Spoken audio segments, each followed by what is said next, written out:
ایرانیا در جهنم. شیطان ابلیس پدر سگ. خدای این چه طرز صدا زدنه؟ خب من اینجا اباحت دارم. خفه شو. این چه جهنمیه؟ از من میپرسی؟ حقیقتا من نبودم. نبودی؟ کجا بودی؟ رفته بودم ایران.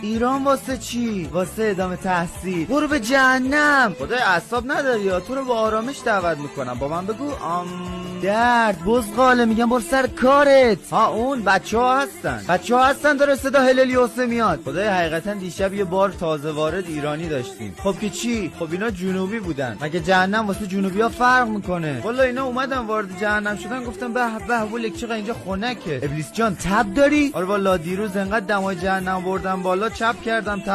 از این به من مدیریت جهنم با نوحه. فهمیدی یا نه؟ نوح که خودش اونجا مشغول به کاره. چی؟ بله. اون اونجا چیکار میکنه؟ واسه شمالیا قایق درست میکنه، ماهی تازه میگیره. اینجا چه خبر؟